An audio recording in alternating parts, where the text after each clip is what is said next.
Hello, everyone, and welcome to this week's episode of Lost Through the Rabbit Hole. I'm your host, Josh Myota. Tonight's special guest is Preston Dennett. He is a field investigator for MUFON. He is a paranormal investigator and UFO investigator. He has written over 30 books and over 100 articles on the paranormal and UFOs. With that being said, let's get into what Preston has to share with us tonight. Hi, Josh. Thanks for having me on the show. Absolutely, it's an honor to have you on. The honor is mine. So yeah, I've been doing this a long time. Now, 30 bucks, I can hardly believe it. I came in this field as a complete skeptic, honestly. I was pretty young, 21 years old, when I found out that my brother had seen a UFO. My older brother, Mark, his girlfriend, soon to be his wife, had face-to-face encounters with ETs as a little girl. My other brother's wife, my other sister-in-law, had seen UFOs and had a face-to-face encounter with gray ETs. Man, I could not believe it. I had friends who had missing time, real close-up sightings. Stupidly, I brought it up at work and found out that people I loved and trusted and worked with or knew very well were keeping these secrets from me. And that's how I got involved in all this. And that's why I joined MUFON, the Mutual UFO Network. I took their test to become a field investigator. And man, it was hard. It was a hard test. Take home. I thought it would be easy. But it wasn't. But yeah, that's how I kind of got pulled into this field. And that was, back in 1986. You also investigate the paranormal. What drew you to that realm as well? Yeah, I think it was because some of the people I was talking to were reporting not only UFO encounters but paranormal. I think the first time that happened was I was interviewing this lady, a family friend, Sylvia is her name, Sylvia Walters, and she was describing this really incredible UFO sighting where this egg-shaped object came right over her house. She actually heard it first. She was in the house with her friend, and they heard this weird low buzzing noise. And it got louder and louder, and they ran outside to see what it was. And there was this giant white egg just kind of floating lazily a couple 100 feet up over their house. And so I'm like, I want to interview you, Sylvia. She's a pilot, by the way, a flight instructor, so a good witness. And I was interviewing her about this UFO sighting, and she's like, my house is haunted. I'm like, what? I'm not really believing in ghosts at that time. But she's like, no, for real.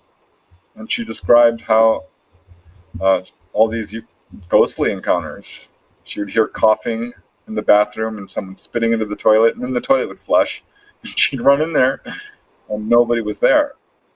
She lived with her mom and her sister, who I knew. I knew them all quite well. They never saw anything. She says, it only happened when I was alone in the house. She started to feel a little bit crazy, but it kept happening. And one time it was very clear. I mean, she heard the footsteps, heard the coughing, and the toilet went, and she's like, that's it. I'm leaving. She drove off. But they ended up renting the house out to some tenants. And one day, it was a husband and wife, and the wife is alone in the house. All the doors are locked. She's taking a shower, and the phone rings. And she's listening to the radio, right? Pink Floyd or something, I forget what it was. And the phone rings, and she's like, well, I'm not getting out of the shower. Well, whoever it is can call back. And it stopped ringing at some point. And she got out of the shower, and the phone rang again. And it was her husband. He's like, who's there? She's like, what are you talking about? I'm alone. And he said, no, you're not. Someone answered the phone. Did you answer the phone? She says, no, I didn't. Why? Honest, no one answered the phone. He's like, yes, someone did. In fact, I can hear the same song on the radio still playing right now. Completely freaked her out.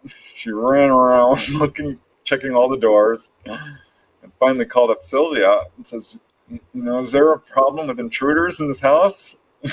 And Sylvia's like, well, no, but there is a ghost. And the tenant was actually like, oh, thank God. They were actually relieved because, a ghost you can deal with, whereas an intruder could be much worse. Right. They also heard what they believe was a UFO hovering over their house, the same weird buzzing noise at one point. So yeah, that was kind of my introduction to the paranormal. And when I started interviewing people, I would ask them, anything else weird? Ghosts, out-of-body experiences. It started rolling out from there. It was a lot of people I interviewed had near-death experiences or out-of-body experiences, past life recall, dreams which came true, precognition, clairvoyance. It just started rolling out from there, and eventually Bigfoot. That was something I avoided for a while. I was afraid it might be real, honestly. I'm like, I'm not looking into that. That's a can of worms. No. That take me, right down the rabbit hole. But I went there. Because you have to. You have to Yes. follow the evidence where it takes you. I know, and it's so strange when all these events kind of start to correlate together, like the haunted house and them hearing the UFO. I'm sure there's somewhere where that's connected. Yeah, I'm trying to figure it out. Honestly, I'm not entirely sure what's going on here.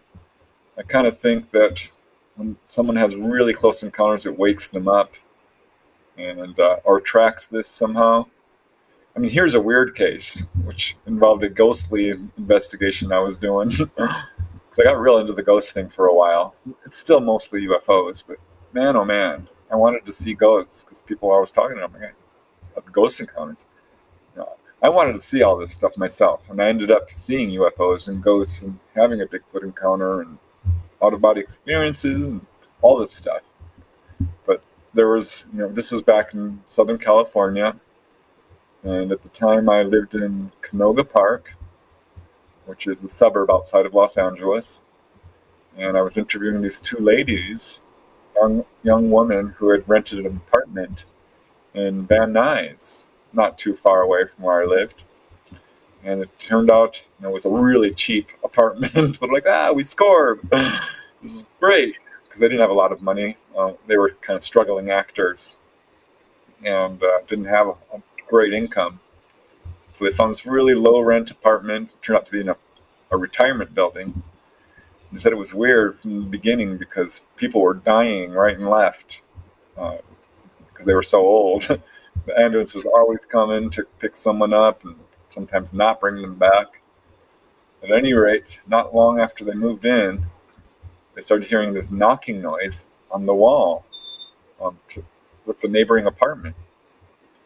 And they put up with it for a while, and it was still going on. So finally they went to the manager and said, can you please tell the neighbor to stop banging on the wall?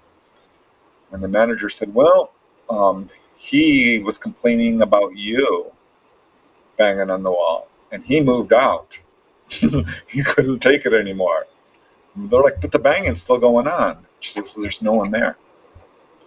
So it started escalating from there. They would set something down and it would be disappearing. They'd go to their bedroom to go to sleep, and there'd be this exploding sound in the kitchen, like pots and pans rattling and cabinets slamming. They'd run in there, nothing. And it just escalated from there. They'd turn on the faucet and the water would go sideways. And as if someone was sticking their hand up against it. I ended up getting another case just like that. Just weird stuff. Light bulbs exploding, cold spots, weird smells. They brought one of their friends over to set up their stereo. And he kept looking towards the hall. And he got really nervous. He was looking at them. And they're like, what's wrong? He's like, nothing. And he quickly set up the stereo. And they said, okay, let's celebrate. Sit down. Let's have a couple of drinks. He's like, no, I'm leaving. Bye. And they called him up. And they're like, what's wrong? He's like, you guys have lemurs in your house. And they're like, lemurs? And he said, yeah, I'm kind of psychic. And I see these kind of weird bug-eyed creatures when there's ghosts in the house. You guys have ghosts. I don't know if you know that. I'm like, ooh, yeah, we do. And they invited a relative, one of their sisters, over to sleep on the couch. She woke up screaming. An apparition had appeared and bunked her on the head. And they started seeing apparitions running by their bedroom at the door at night. Little dark, scary looking things. Not like normal, happy ghosts. This was a dark, haunting, poltergeist-like. And one time it got really active, and one of these things came into their room, started shaking the bed, and attacked them. And one of the girls said she was on the bed, and it slammed her into the bed, and she couldn't breathe, and it moved inside of her. It tried to possess her. And her friend is trying to pull her off the bed and can't, and they're both screaming, and she's praying to God. That was it. They ended up moving out. And it was a week or two later, the activity completely ended, except for little tiny bits here and there in their new apartment. But it was like a week, maybe two later, that they're in their new apartment and they hear this really strange, loud buzzing noise. And they're running around the apartment and they're freaking out because, no, here we go again. It's this damn ghost. And finally, they realize it's coming from outside. And they run out onto their balcony. And right above their apartment specifically is this enormous V-shaped craft. So it was a couple 100 feet across. It had little yellow lights all along it. It was kind of tilted slightly. They felt like it was looking at them. It was totally aware. It was kind of calling them outside. Freaked them out. But it was a UFO. I mean, this wasn't ghostly. This was UFO-ish. But they felt that there was some connection there. And I have to agree, because I've since gotten other cases like that. I don't know quite what to make of it. Sometimes these phenomena kind of intersect perfectly. Absolutely. I've actually come across numerous amount of people that say that they'll have an experience, a paranormal one, and then they're all of a sudden more in tune to extraterrestrial experiences, or even seeing a Bigfoot or a cryptid. Yeah, I mean, I remember the first time I got a case like that. It was so weird. Robert Murphy was his name. He called me up. He lived outside of LA in a place called Canyon Country, which I knew about. I had never really explored the area, but it's right along the LA National Forest, right along the edge of it. And the LA National Forest is huge, and I've since explored it. It's really surprisingly remote, being so close to LA. And I mean, I don't know how many acres it is, but it's giant and a very large wilderness area. And he was right on the edge of it. And he calls me up. He's like, well, I've had this weird experience. I really want to share it with you. I was in my house one evening, and he saw these lights in his backyard. There's no homes or anything back there. It's just pure wilderness. And so he runs out and looks at it, and it's these blue and white lights, and it's coming in for a landing. It's landed on the corner of his property. And he's slightly nearsighted, so he's fumbling to get his glasses when it disappears, takes off. He's not sure. But wow, that was weird. And it was the very next day. His dogs start going crazy, barking like mad. And he's like, what's wrong? What's wrong? He's going out on the balcony or the porch there. And suddenly he hears this roar. So it lasted a good 20 seconds, and it thundered through his chest and had all these tonal qualities to it. And he started feeling this telepathic connection to a Bigfoot. And he knew that there was a Bigfoot standing there in the exact spot where this UFO had landed. And he said that the Bigfoot knew he was watching it, knew he was aware of it, and was really upset at the dogs. So he had this weird telepathic connection to it, which kind of floored me. And I thought, well, that's unusual.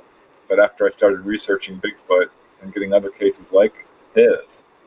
I heard that again. It's not super common, but it does happen.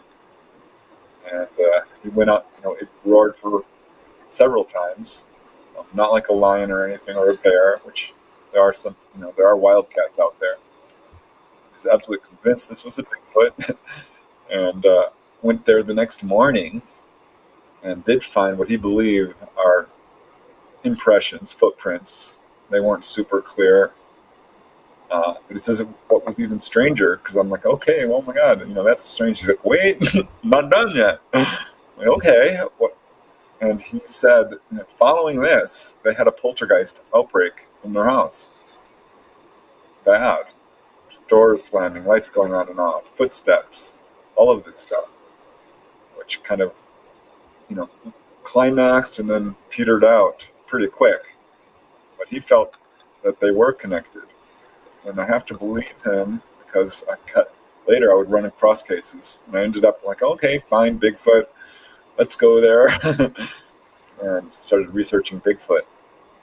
It's real. Yeah, I'm sure you know. Yeah. I've came across it too, with the extraterrestrials and Bigfoot being seen. Not poltergeist activity. I almost wonder if it was like when they saw the ship, it kind of upset everything on his property. That's almost what I got from what you were saying. Yeah, I wonder about it.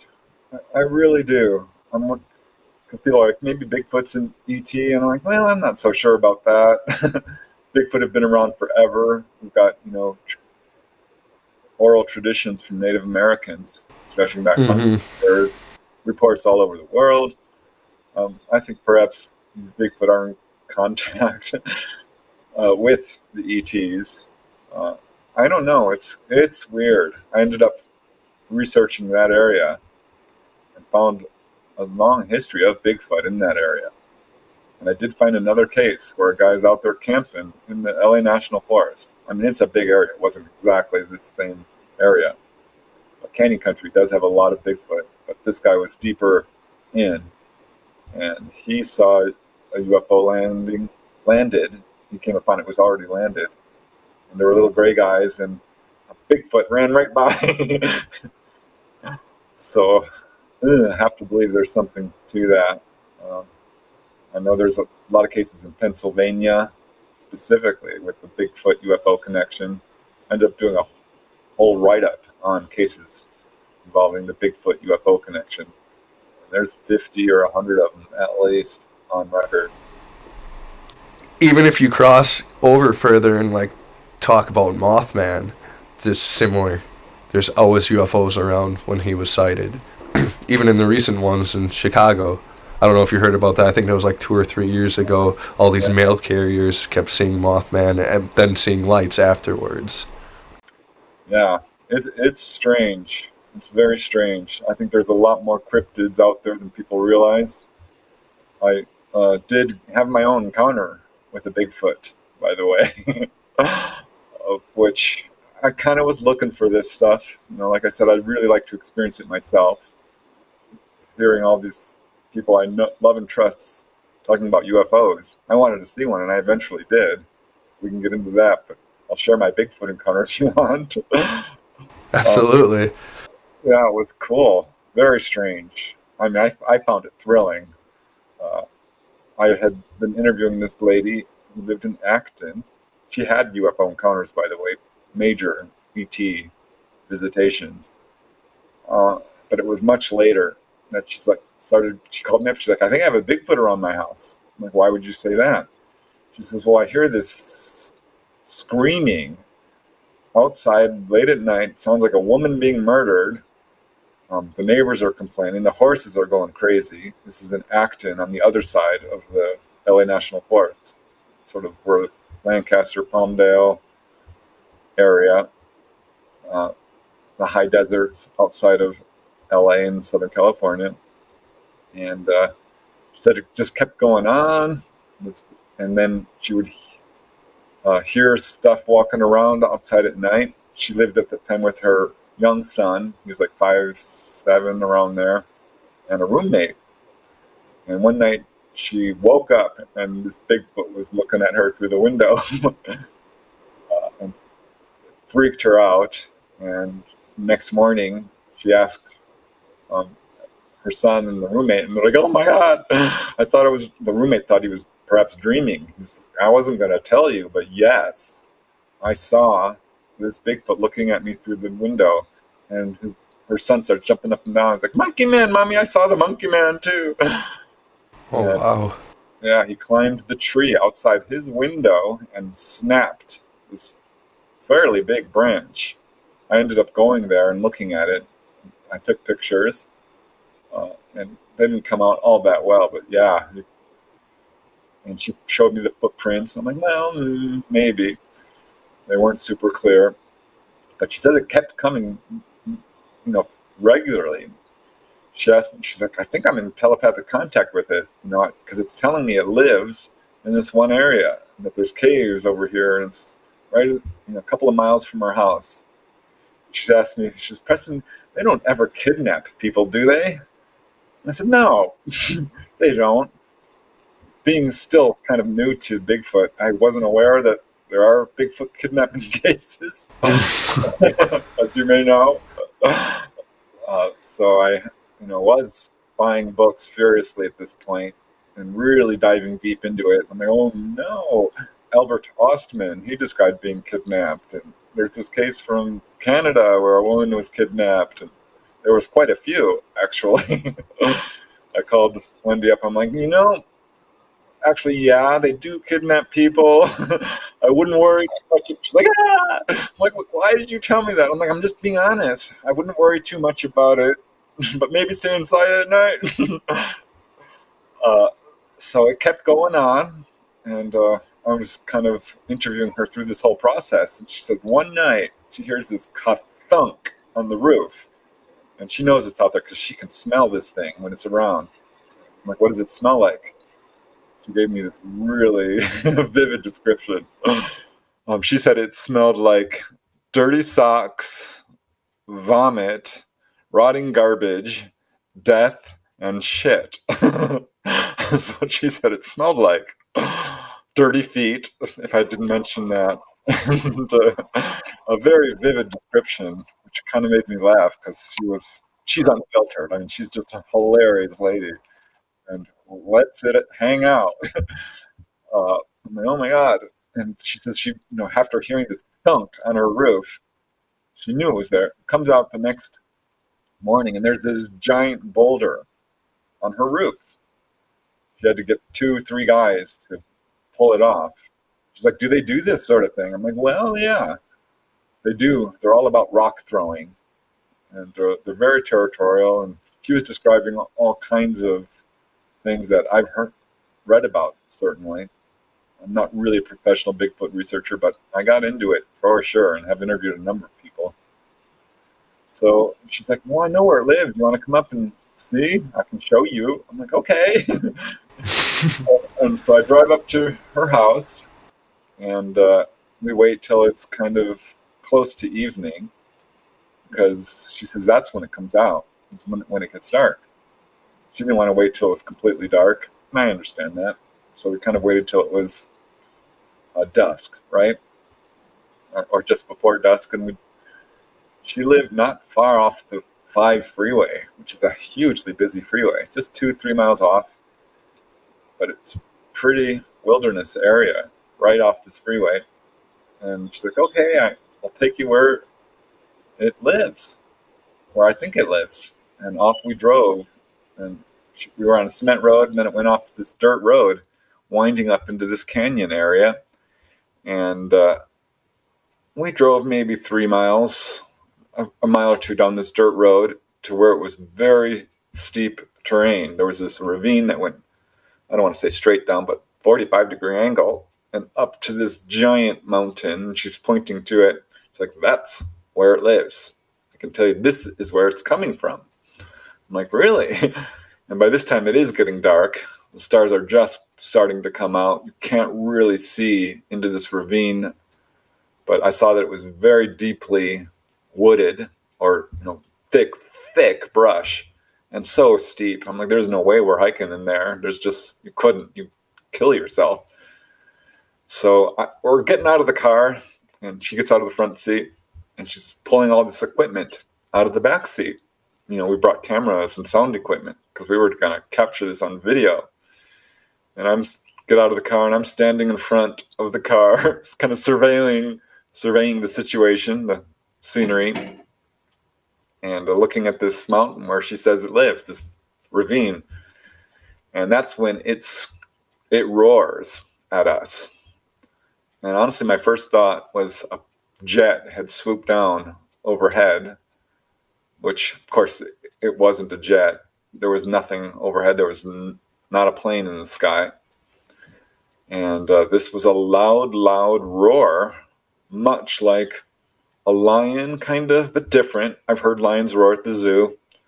I grew up in Topanga Canyon, which had wildcats and, all kinds of wildlife. So I knew it wasn't a cougar or a lion. I'm all about bears. I've got books and books on bears. I don't know, I'm just fascinated with them. So I've studied a lot of bears. I knew it wasn't that, but it reminded me of how Robert Murphy, the radiologist guy I had interviewed in Canyon Country, described it, because this thing roared, and it was good 10, 15, maybe 20 seconds. I mean, just and it echoes in your chest. And then this thing, whatever was making the sound, it was a big creature, and it had all these weird kind of variations to the tonal quality of this roar. I mean, I could go on about it. It's hard to describe. And then it wrote, and at this point, Wendy, that's not her real name, that's a pseudonym, is freaking out, right? And it roars again. She said it roared 3 times. I'm pretty sure it was twice. Maybe she's right, but I was paying pretty close attention because when it roared a second time, it was even louder. And this, the first time I'm like looking all around, like, where is this coming from? Because it echoes all around you. But it roared again, and I could pinpoint it. And I ran towards it because I wanted to see it, and it wasn't far. I mean, I could tell this thing was maybe a couple of 100 yards max away from us, right down in this ravine. And I so wanted to see it.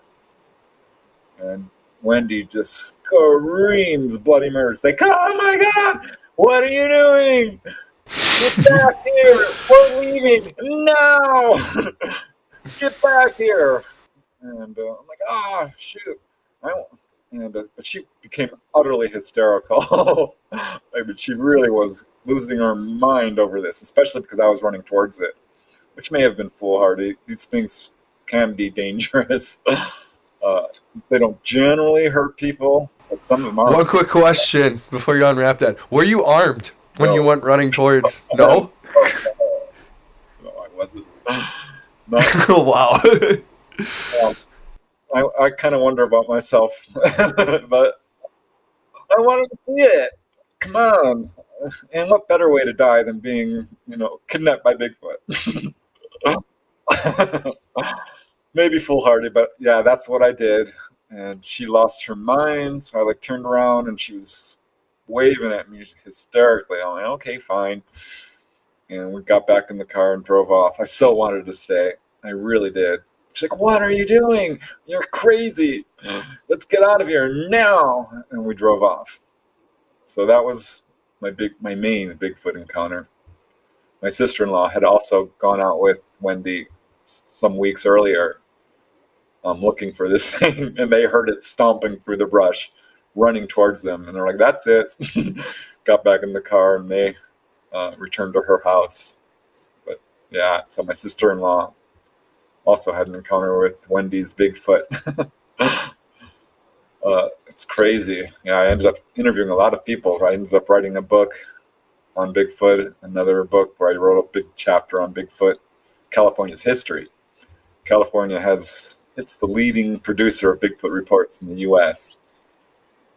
So there's quite a lot of activity, and people who don't believe in Bigfoot, I'm sorry, you haven't done your homework. It's real.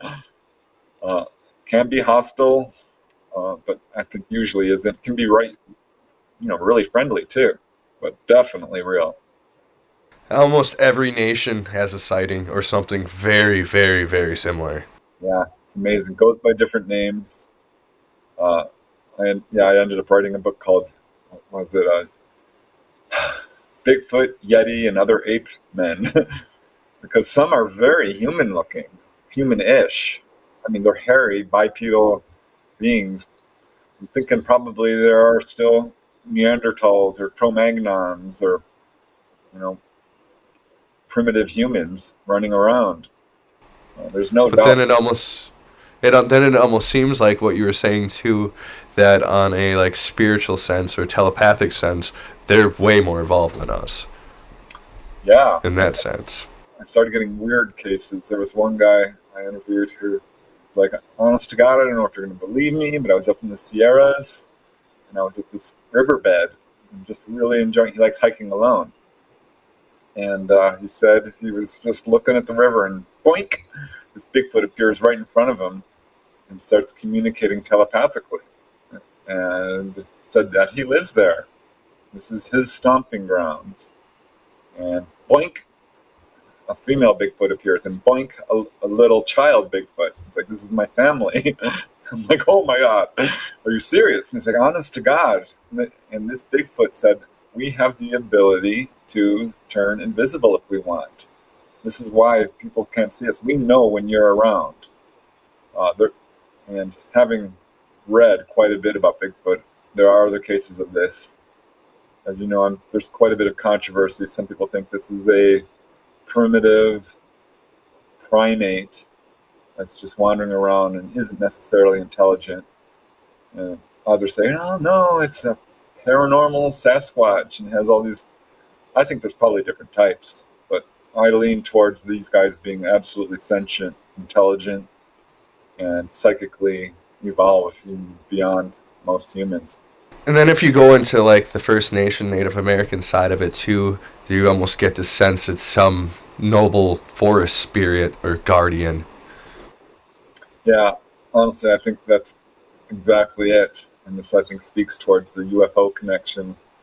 They're sort of guardians of the planet and watching over it. I don't know. It's clear they've been around a very long time. That first case that you told me, do you think that's possibly what the Bigfoot was saying to him was, hey, there's this thing on the property here. I'm here. It could be looking at you. It could be looking at me, but we both need to be aware there's something strange here.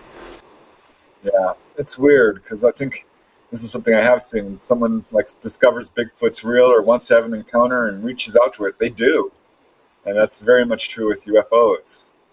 In fact, I was part of a group where we called down UFOs. Stephen Greer kind of spearheaded the CE5. That's what they call them, groups where you go down and you try to call these things down. And we learned that if we can bring, well, this is actually, I should say I learned because I did this independently as well. But the best way to do it is to bring along someone who's a contactee, someone who's had a lot of experiences, and someone who's never seen a UFO and is really wanting to. And that works to bring them down. But I've talked to a lot of people who like were introduced to the subject of UFOs, and that's when they had their first encounter, or like thought to themselves, "I'd really like to see one," and then boom, it happened. I'm pretty familiar with CE5s, and you've been doing this a lot longer than me. The weird correlation I have recently come across is they're really similar to seances. Yeah, in some ways they are. I think I've participated in ghostly seances and table tipping and Ouija boards and stuff, which I think you do have to be careful with. If you don't know what you're doing, you can cause a haunt. Absolutely. But absolutely, I think it's, and you see this with contactees. They will have a lot of onboard encounters, and suddenly they become mediums, or have the ability to communicate with ghosts, or start doing channeling and psychic reading. And if you want to see a UFO and do a CE5, the primary method is meditation and reaching out to them mentally. I mean, you can bring your little flashlights and flash up at them, and I think that is useful, particularly if they show up and you want to blink your light at them and they blink back. I've had that happen. That's so cool when that happens. But yeah, I agree with you. It's ultimately consciousness. It's reaching out to them mentally, telepathically, and that's absolutely true. It's spirits, and our deceased loved ones can absolutely hear us, and they're around all the time. And you can communicate with them once you get to that, you know, level. I guess would be a way of putting it. But it's very cool, and I think that's the connection between all of this stuff. There's consciousness and our ability to perceive it and communicate with them. Absolutely. Do you still do CE5s? Um, Not as much as I used to. I really wanted to see UFOs, and so I was gung ho. um, really, really wanted to have experiences. But after you have, a dozen or so, you're like, okay, they're real. But when I first got involved in this field, and I'm listening to my brother Mark, because he described, driving with his friends, and he saw this metallic disc. It was maybe 100 feet away. It was at treetop level, colored lights around it, a dome, totally silent. He chased it in his car. I'm like, damn, I want to see that. And my sister-in-law was like, oh yeah, I'm walking outside my house, and I saw what I thought were two children standing in front of Stagg Street Elementary School. This was in Van Nuys. It's late at night. And as she walked right up next to them, she's like, these kids should not be out this late at night. And are they bald? They wearing Halloween masks? Because it was summer, not Halloween. And she walks right up to them, and she's 10 feet away. And they turn and they kind of pivot. She says, oh my God, they're floating about an inch off the ground. And they looked at her, and she says it was like being woken up when you're awake. She says they were not human. She wasn't even thinking ETs or aliens or anything like this, because there was not a UFO involved in this particular incident. They were standing in front of the school, in the courtyard, right under the spotlight, right there, the street light, and she could see them very clearly. And they had huge heads, the dark wraparound eyes, tiny little mouth, olive green jumpsuits with mandarin collars. She's an artist. She described this thing down to the tiniest detail. I was like, oh my God, and decided to keep walking without completely panicking and running away. So all these people I knew and loved and trusted describing this stuff. I'm like, I need to see this. So I believed them. It was hard to wrap my head around. So this is when I started chomping out through the fields, and people were like, I saw a UFO. I'm like, I'm coming over. What can I camp in your backyard? And I wasn't seeing anything for a while. This was in 1986 when this all kind of rolled out for me. And by the time 1990, 91 is rolling around, I had gone to a UFO meeting once down in Santa Monica, where a contactee was speaking, Andy Rice. And he's describing all his encounters, and he's like, there was 50, 100 people listening to him tell his story. He says, afterwards, I will call down a UFO for anyone who wants to see one. And I kind of laughed. I'm like, oh, yeah, sure you will. And he's like, okay. He finished his meeting, and people started leaving. He's like, for those who want to participate, let's go across the street. And I'm like, are you kidding? I'm coming. And I was shocked to see maybe only 10, 15 people stayed. I mean, these guys are nuts. Do they want to see a UFO or not? Most did not, apparently. Or maybe they didn't believe him. I don't know. But I was open-minded enough to at least try it. This is, again, downtown Santa Monica. And so we walk out into the park across the street. And it's got busy streets on all four sides. And you can see cars driving by. And this is probably not going to work. I'm looking up at the sky. You can't see a single star. There's too much light pollution. It's a clear night, but it's bright. And you can't see any stars. So I'm like, well, we'll see what happens. And he's like, all right, everyone get in a circle and let's hold hands and meditate. I go, shoot. I don't want to meditate. This guy's a nut, is what I'm kind of thinking. 'Cause I was very scientifically minded at this point. Very kind of left-brained. Which changed, I should say, at some point. After I started having a bunch of paranormal experiences. But that back then, I'm like, all right, fine, let's meditate. He's like, let's just, calm them down. visualize ourselves being here. Let's connect together in love. And, okay, fine. And we did that for a few minutes. He's like, okay, they're coming. He says, I want you all to look right there at that portion of the sky and don't look away because they're coming.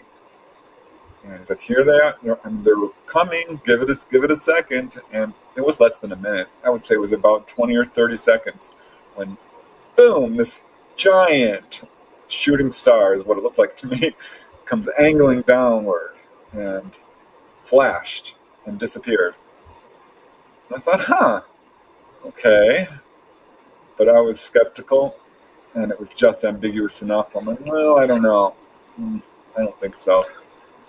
But then I was 1992, and I'm in the middle of investigating this huge UFO wave in Topanga Canyon, where I grew up. I just moved out to Canoga Park. And it was late July, and I'm talking to Mark, my older brother, and his wife, Christy. They both had encounters. And they're helping me through this whole UFO thing because I'm out of my mind, right? I'm like, oh my God, UFOs are real. Aliens are invading our planet. They're abducting people. The government's covering this up. Why isn't anyone talking about this? And so I'm just kind of really having to adjust my whole worldview. And I got late, so I'm like, I've got to go home. I've got to work tomorrow. So I think it must have been a Sunday. I know it was late July 1992. I do know that. I've kind of pinned it down. At any rate, I leave their house in in Woodland Hills, neighboring Canoga Park. It's this tiny little street. And I'm maybe 2 minutes away from their house, about to hit the main street, Canoga. And I'm coming around this hairpin corner real slow because it's a very tight, steep corner. And I see something swooping down towards my car. And I'm like, oh, a bird. And looking up, it wasn't a bird. I thought, is that a firecracker? Because it was glowing. And this darn thing came right down in front of my windshield and stopped. And it was a glowing orb, yellow-white, pretty bright, solid edges, about the size of bigger than a golf ball, smaller than a tennis ball, just barely smaller than a tennis ball. It was about that size. And it's looking at me. And then I'm thinking, well, this is a reflection, because your brain does not want to go there to, this is a UFO or something. But it wasn't a reflection. It clearly wasn't. And it goes back and forth and back and forth and back one more time, and it stops right in front of me. And it's looking at me, and I'm looking at it, and I'm like, wow! I'm gripping my steering wheel like, oh my God! And it moved forward and went straight up. And I remember the last thing I remember was looking at that thing disappear through the canopy of trees.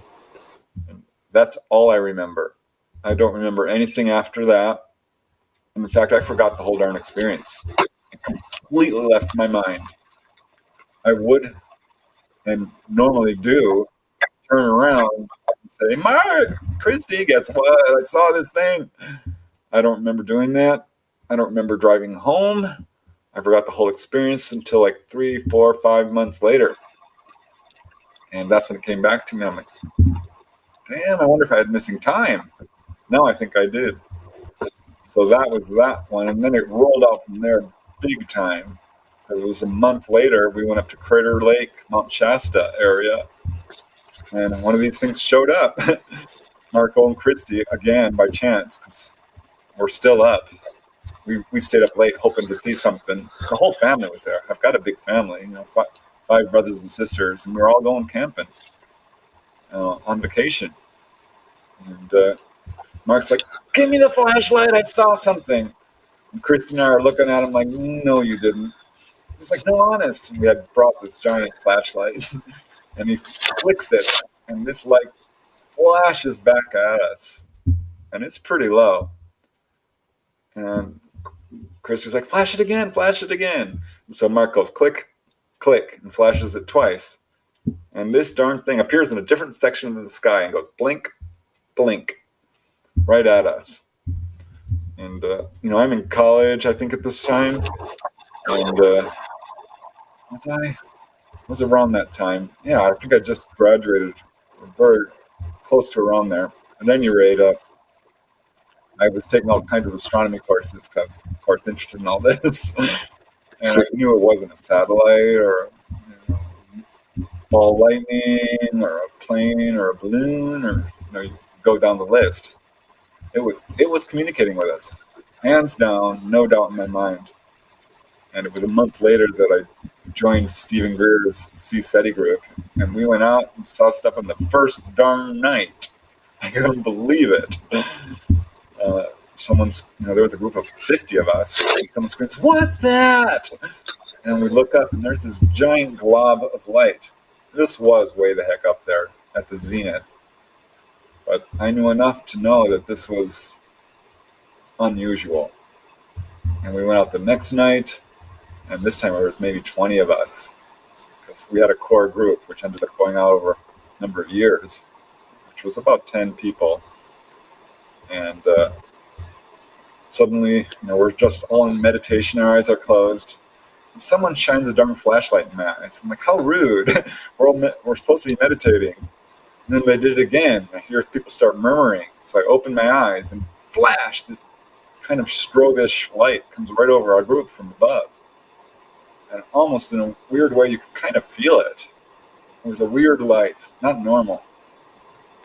And following that, we had regular sightings, usually of anomalous lights, I will say. But boy, one time something came down and we were communicating with it. It's flashing back at us. And ever the skeptic, I'm like, I don't know. Because this was looked like it could have been right on this mountain, right next to us. This could be another person communicating with us with their flashlight. But it was awfully bright. I had seen it first. I'm like, look, guys, look. And I'm thinking this could be a person. And that's when this thing flashed the reddest, brightest light I've ever seen, like a prism. This blood red, crimson light, like a searchlight. I mean, this thing is huge. And it pierced into you. And I'm like, oh my God, that's not a person. And the next day, some people hiked up there, and yet, there's no roads. There's a fire break, but where we actually saw it was thick brush and no evidence of anyone doing it. So very cool. Yeah, we ended up doing that for years. And finally, I'm like, all right, I've seen it. I've seen enough. That's amazing. Yeah, it's sure getting popular this year, the CE5. It's about time. Because back then, I would just, clear a room at a party. I'm like, have you seen a UFO? And people would roll their eyes and kind of politely walk away. And they'd bring it up at work, and people would be like, you're kind of I mean, they'd shake their head and look at me sadly, with almost pity in their eyes. I'm like, well, you'll wake up. You'll find out. And then later, some of these same people would come up to me privately like, sorry, I didn't say anything, but I didn't want to in front of everybody, but I saw something like this. And it turned out a lot of people I knew had seen the stuff but weren't talking about it. Yeah, a lot of skepticism. I started going on the radio and occasionally TV. And they'd always bring someone on who was a complete a-hole, a debunker. It's like, you're a liar. You start attacking me. I'm like, well, hold on a second. Why are you even talking about me? Let's talk about the cases I'm presenting. Because whenever they couldn't attack the case, they would attack me. And that stopped largely. There's still some debunkers out there, but now that people are really beginning to accept there's validity to the UFO phenomenon, the government's still covering it up. We're talking about sightings and not even mentioning anyone who's had an onboard experience. We're not talking about Betty and Barney Hill or Travis Walton. They refuse to acknowledge Roswell or any of the other UFO crashes. Our governments are, and I don't think ever will be, truthful. They're still lying. I don't trust them. The evidence is there for those who want to research it. It's absolutely conclusive. It's in the public arena. There's absolutely no doubt at all that this is a real phenomenon and we are being visited. It's mountainous, the evidence. And our governments are still lying about it. It's infuriating. Absolutely. I mean, I think it's to the point they're starting to give us little dribbles of disclosure because they're like, we need to cover our lies, and that's what we're seeing. And I kind of have a feeling they don't know what to do. You know what I mean? It's too big to not let out now. Yeah, I think their main problem is they can't control it. Right. So desperately to control us and then basically enslave us. Uh, that's the way I look at it. I hate to say it, but our governments are not really for the people. They have a No. horrible history of, you know, doing terrible things and promoting war and the unequal distribution of wealth and divisiveness and irradiating their soldiers and infecting people with syphilis and feeding them hallucinogenics and mind control experiments galore. They are trying desperately to dumb everyone down and prevent them from understanding that we are autonomous beings, psychic, and we do have friendly people out there, and they're pushing forth this ET threat narrative. It's a disaster. The way they're handling this is a complete fiasco. And I think they're going to pay the price for it one day because this is a real phenomenon. They've been around forever, millennia before recorded history. And I always have to kind of cringe when I hear people saying, they're demonic or they're here to take us over. I would not say that for a second. My first book, actually, Josh, was about healing cases because at first I bought into the narrative like, they're kidnapping and experimenting on us. But after looking at the actual cases and what actually happens to people who are taken on board, I reversed my opinions and realized pretty quickly that this is not a nefarious phenomenon.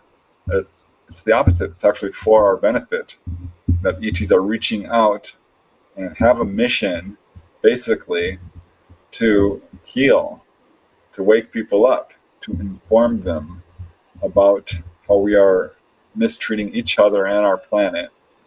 They always warn against nuclear power or nuclear Yes. proliferation. You hear that over and over again from the beginning. They're always warning people about greed and corruption and pollution and our warlike ways and the destruction of the environment. That's one of their main messages. Another is to wake up to our own heritage, that we are related to them. This is a message pretty much all contactees will get at some point if they wake up to it, which is we are you, you are us, we are one, we share the same heritage. It's interesting to me because I had heard about UFOs and ETs growing up. I watched this show called In Search of with Spock, Leonard Nimoy. And they would talk about UFOs occasionally, and I would just kind of laugh. I'm like, no, because they were talking about ETs that looked like they were humanoid, arms and legs, two eyes. And I thought, no, ETs are going to have tentacles. You don't know what you're talking about. ETs are like the blob. It's going to be different. And that's just not the case. We all share a common heritage. And the fact is, that's what people are seeing, is humanoids. Greys are essentially human. They share the same genetics. Praying mantis ETs, the Nordics, or I don't like that term. I call them the human-looking. Actually, I think that's more accurate. Uh, Yeah. Little short blue beings or tall whites, what have you. We all share the same genetic heritage. This is what's coming directly from the contactees, and I've interviewed several hundred. Like you mentioned, I've written a bunch of books on this. Not just a few, a lot. I've really looked into this. This is my life's work.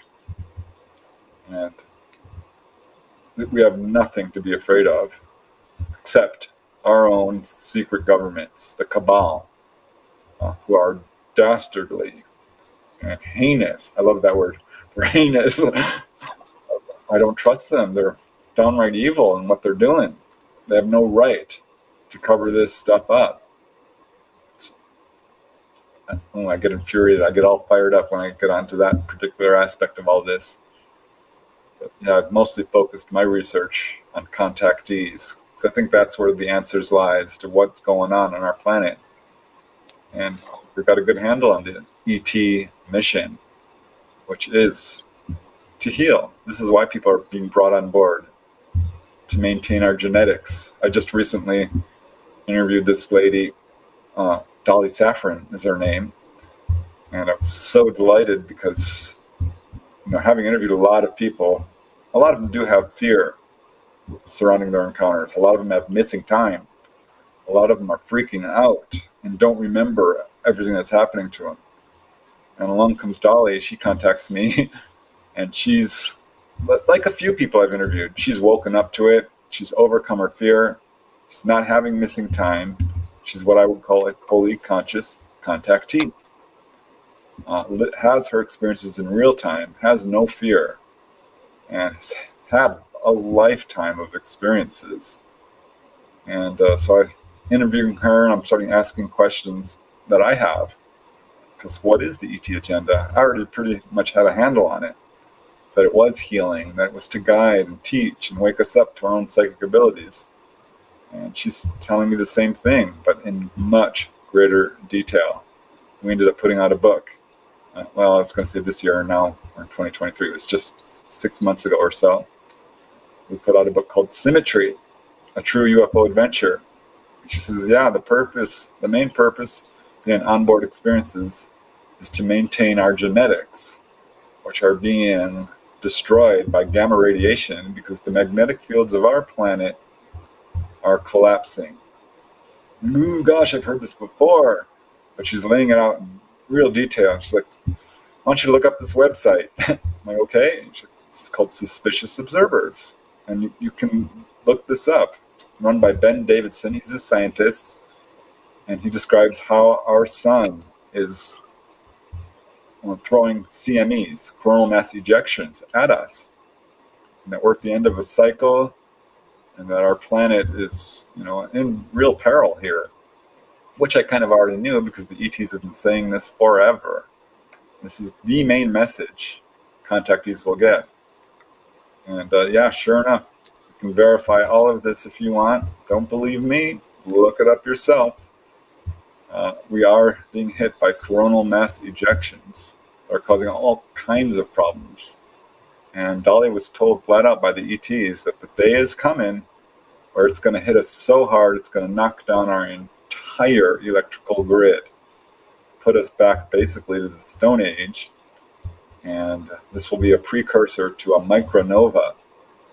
And at some point, and I know how this may sound to skeptics, but I'm telling you, I've gotten this message from many contactees to some degree or another. None is clear quite as Dolly's. Her case is the most extensive. But yeah, they're going to come down and scoop up people and basically do a worldwide rescue. When she told me that, I'm like, oh gosh, this is, James Santiago, another guy I interviewed, said that that's what the ETs basically told him. He says there's a day coming when they're going to fill the sky. This is what Jeannie Noble told me. She's like, she keeps having this feeling that they're going to just come down en masse and land, and it's her job to help take people on board. I started going through all of my other cases. I'm like, oh my God, this is for real. This is not science fiction. It's actually happening. People need to wake up. Now's the time to wake up. Wow. The first 2 episodes I had, they talked about something similar with their ET experiences. Oh, really? Doesn't surprise me. Yeah. I'm telling you, this is why I know that ETs are not here to take over. They are, if you look objectively at what happens when people are taken on board, it follows a very set pattern. People are pulled on board and they're physically examined. They're often healed. This was the subject of one of my books, well, 2 of them actually. I just put out a book couple years ago called The Healing Power of UFOs. And it outlines, documents over 300 cases of people healed as a result of a UFO encounter. And I can tell you with absolute confidence that that's the tip of the iceberg, because most people don't report their sightings, especially if it's an encounter, an onboard encounter. I will be generous and say it's 1 in 100. And that is generous, because I've interviewed many hundreds, and maybe 10 or 20 have called the police or MUFON. I'm like, did you report your case to MUFON? And they're like, what's MUFON? People aren't, it's just not advertised in mainstream media that this is being studied and taken seriously. So those 300 cases of healing is just the tip of the iceberg. And I've got cases from every major researcher out there, with almost without exception. John Mack is one of my favorite researchers. He's got many cases. But so does Bud Hopkins and David Jacobs and Barbara Lamb, another one I love. Edith Fiore, Philip Mantle, Chris Rutkowski, Timothy Good, Brad Steiger, Timothy Beckley. I could go on, but you get the point. Is a major part of it. I think a lot of it too is the U.S. government. I mean, look at, especially when you first started out, how people were treated when they would come out and publicly say, I was taken. Yeah, furious at our government. That's our tax dollars at work. You think you saw a UFO? You're hoaxing. You're hallucinating. You're misperceiving. That was Project Blue Book's go-to. Or you're mentally ill. Yeah, it's so rude because they know, these guys know flat out, hands down, 100% that it is real. So it's entirely disingenuous for them to say there's nothing to it. And that was what they always said until last year. Every single official, and I'll put that in huge quotes, every single official government study group, Project Blue Book, the Condon Committee, the Robertson Panel, and a few others, all said there's absolutely nothing to this. If you think you saw a UFO, you're mentally ill. And would seriously attack witnesses, especially if they had a really good case. And now that has reversed a little bit, but they're still lying. I don't trust them. We should not be looking to them for answers. They're pushing forth this false ET threat narrative. It's not true.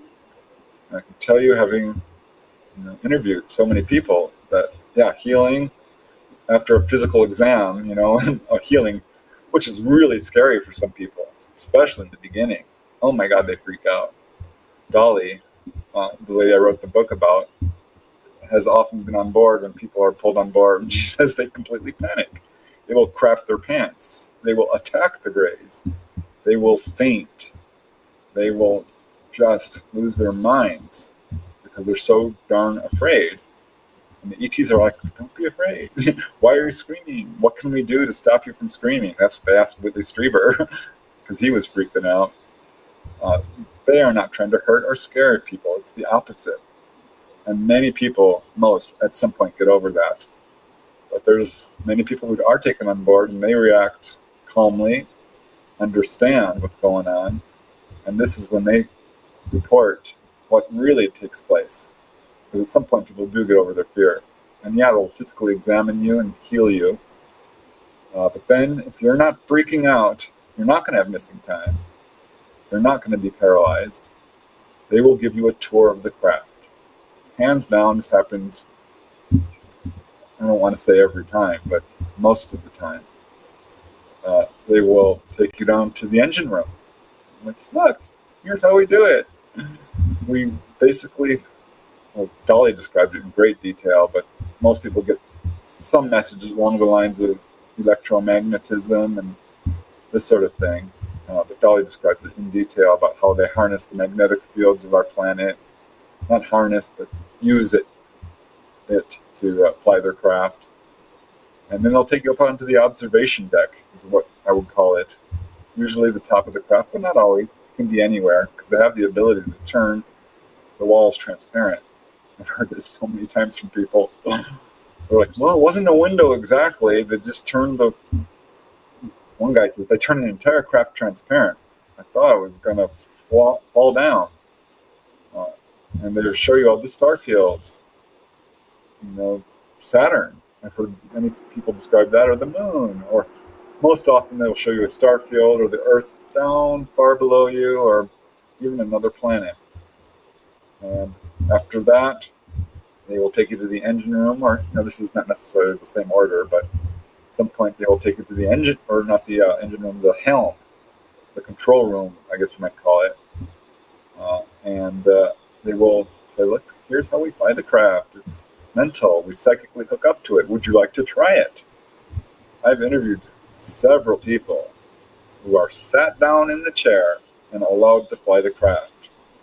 Dolly described this in detail. This became her thing. They taught her how to do it. She's had hundreds, not thousands of experiences just doing that alone. So, and then they'll give you messages, and they're always along the lines of what I already said. Warnings against nuclear proliferation, pollution, environmental destruction, and beyond that, usually some spiritual wisdom of some kind. So people will come away from their encounters psychically woken up, spiritually transformed, so they can do hands-on healing. They start having astral travel, past life recall, clairvoyance, channeling, psychic reading, mediumship, levitation, Josh. Physical levitation. Actually, it's amazing.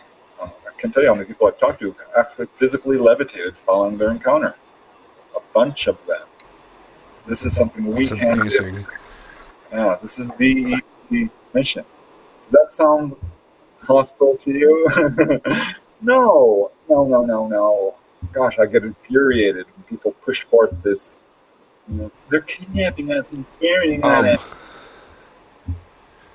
I don't know if you followed any of my latest videos, but from what I've been coming across is when people are seeing hostile beings, they're seeing U.S. soldiers with them. They're seeing military bases.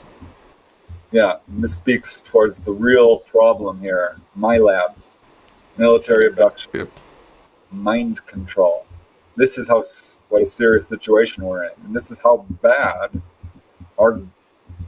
I won't use the term governments because I think there are good people in government. Secret government, the cabal, the folks behind the cover-up, 1%ers. I mean, the Illuminati. Call them what you want. They have awful technology, which basically does things that will mimic a UFO encounter. Does have mind control. They do use hallucinogenics and horrible things on people, and will cause just pure agonizing experiences for people, and pretend it's extraterrestrials. So we have a lot of people walking around being, ETs are bad, and look what they did to me, and they hurt me, and they tortured me, and when they didn't, you are wrong. ETs have been around forever. They're not here to hurt you. Think this through. And it's very hard, and my heart goes out to people who have to deal with this. Because it's very difficult. Not only are we dealing with my labs, but we're dealing with a population that is petrified. The media is a mind control device. TV will turn it on. It's like, don't go outside. You'll get shot. Race riots. You're gonna get sick. Wear your mask. And all this, especially right now, what's going on. Oh my God. So it's a real problem. Fear itself is causing a lot of problems, but it's these my labs ultimately that I think. This is my assessment, but believe me or not, look at the facts. I think that's what we're looking at. People describe horrific encounters.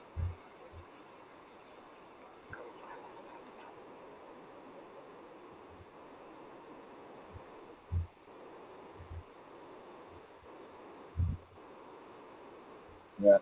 It's time for people to really step back, leave fear behind, look critically at what people are saying. Because there is some good researchers in this field. There really are. I love Barbara Lamb and Timothy Good, and there are some good researchers out there, but there's a lot of bad ones, and some have recently been caught in flat out lies. I remember when the 20 and Back, I think it's called, people started talking about being super soldiers on Mars. I'm like, God, I haven't gotten any cases of this.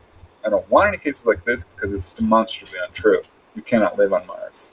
Mars is a dead planet. You would be killed by radiation, before you even got there. It cannot happen. People need to start critically looking at the information some of these guys are putting out and do their science. There's just no way it can happen. It's so hard to discern too with the my labs because every individual I talk to is also dealt with so much trauma. Yeah, my heart goes out to people. I have interviewed a lot of people, and I'm not going to edit their story. And if they tell me like this was bad for me, and I feel like their story is legit, I will put that forth. Because I'm not going. This is their experience. They get to interpret it the way they want. But if you go to my YouTube channel or read my books, I'm very much objective. I am not putting forth my own theories. I am putting forth legit, facts-only cases.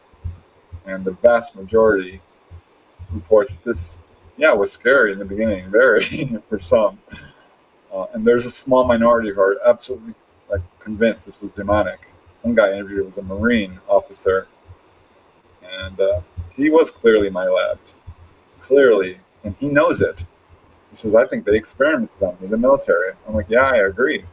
That was the title of the chapter I put, The Experiment. Poor guy, but he's still convinced the ETs are bad. He's very, very religious. And I put his story forth exactly as he reported it. And there's a guy in England who's like, I still don't like these guys. They come in my room at night and they scare the living daylights out of me. And I'm like, I understand. Have you had any psychic experiences? Like, well, yeah. I actually have all these out-of-body experiences and an enormous amount of precognition. I asked him, well, do you think the ETs are in any way responsible for this or a part of this? He's like, yeah, I do think that they woke that up in me. And he has had some really pleasant experiences, but he still doesn't like it. And, hey, that's fine. And I've talked to people who are like, no, I'm not doing this, and told the ETs to go away. Just flat out, like, I hate you. Get away from me. I do not want to cooperate with you, period. And their experiences stopped. So you can stop your experiences if you're just in a space where you don't want to deal with this. Preston, I wonder how many of them people that do that, it's because of, what they're seeing in the media. They've been programmed that way to be afraid. Yeah, I think that's the real problem here.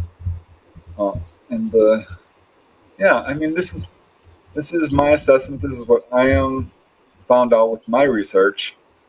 And I think it's a mistake really to follow anyone and hook, line, and sinker and believe what they're saying, because it's up to us each individually to discern the truth. If you want to see a UFO, you can.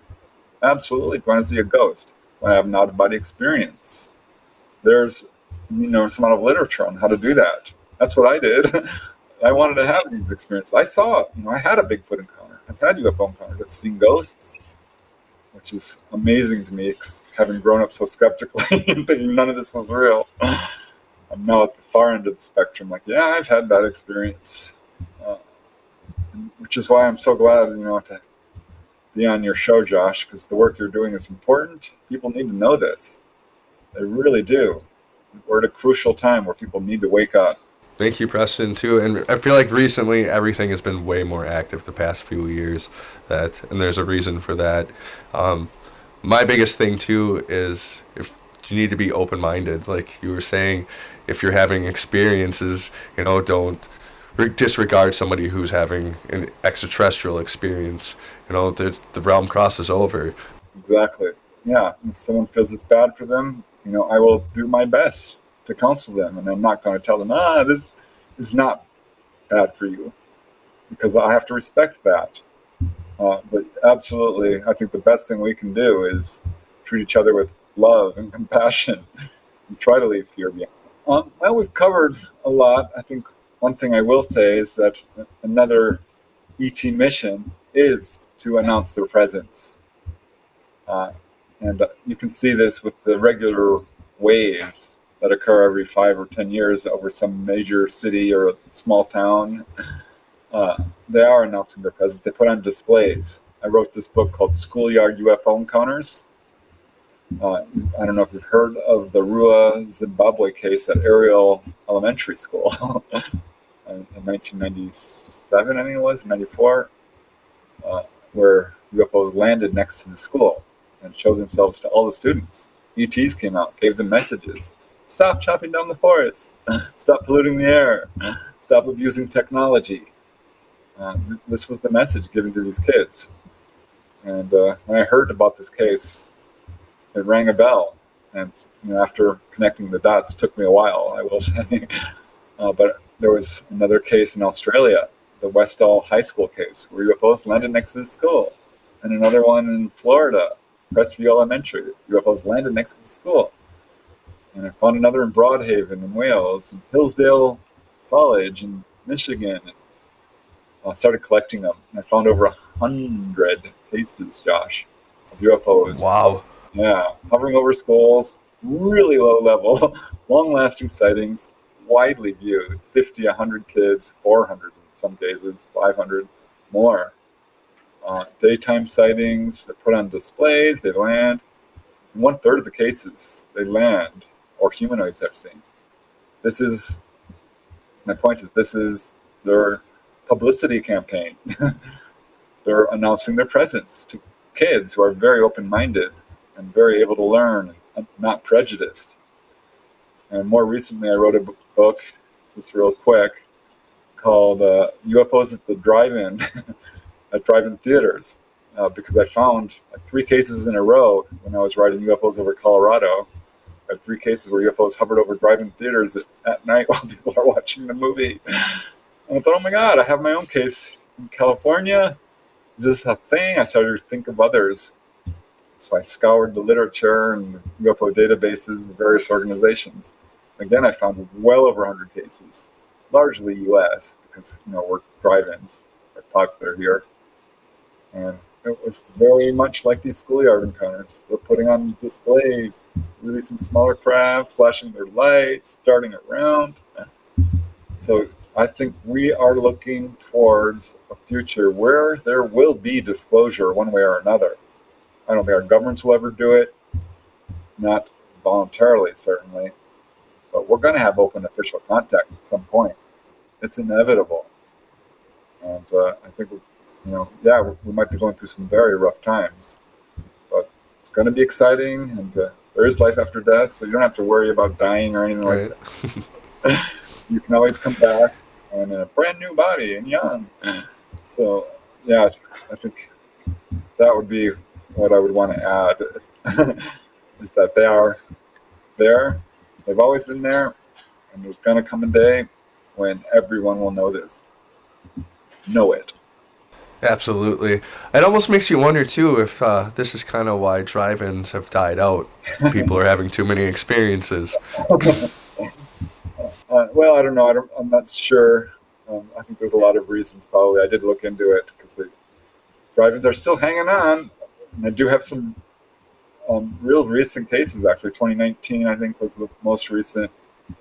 But yeah, they were huge in the 50s, 60s, and 70s. But really dried up when people got VCRs. And we instituted daylight savings time, and now we can stream anything on your super right. And it's so amazing with the schoolyard. I mean, I heard about the one in Zimbabwe, but I had no idea that there was so many. It definitely makes sense that they're reaching out to children. Right? Yeah, I was shocked too. And by the way, of the 100 cases, or more, that I collected, half, fully 50%, were at elementary schools. So I think the ETs are very wise and know exactly what they're doing, and come down to little kids, because without exception, really, these kids talk about these encounters, and to this day, some of them have become UFO researchers. Some are scientists, become very interested in quantum physics or astronomy, or teachers. My point is that it affected them profoundly, and it's rippling out so that everyone they know, they will tell, oh yeah, this happened to me, and it's an effective way to announce their presence without completely causing giant waves in society and having the Air Force scramble jets after these things, like they did in 1954 when they hovered, 52 when they hovered over the White House. And they would have landed on the White House lawn probably. It would have been the day the Earth stood still if we had not chased after them and were so hostile. We're the hostile ones, humanity. Yeah. I always wonder too if they would have not retracted when Roswell happened, if they would have just been completely open, how differently our planet would be today. If we Yeah. would have just opened up our arms and were like, there was an accident, it was from another planet, your ship has crashed here, we'd love for you to come pick up whoever it is who crashed, but we'd love to talk to you and show the world who you are, instead of, it was a weather balloon. Shh. And it was so close. So they did do that press release. So look, we got one. And then they retracted it. It was a balloon. I'm sure it was. Right. I don't believe it. Second. Yeah, I often do think about that too. It's funny you mentioned that. So close. So close. What a shame. And what we're learning more about different timelines, I'm sure there is a timeline where it went down like that, and that probably reality, we were way, way more advanced and happy. I don't know. I don't have evidence of that, but who knows? There's something interesting to think about. Yes, it's a very interesting universe. Happy to be a part of it. It's been really fun and getting to know you and speaking with you. Awesome. Been awesome learning from Preston. He has so much information that he shared with us and made a stronger case that, yes, it all crosses over the paranormal, the extraterrestrial, and the cryptid. And it's been great having you on. Everybody check out one of his 30 books. Tons of information there. Everybody have a great night.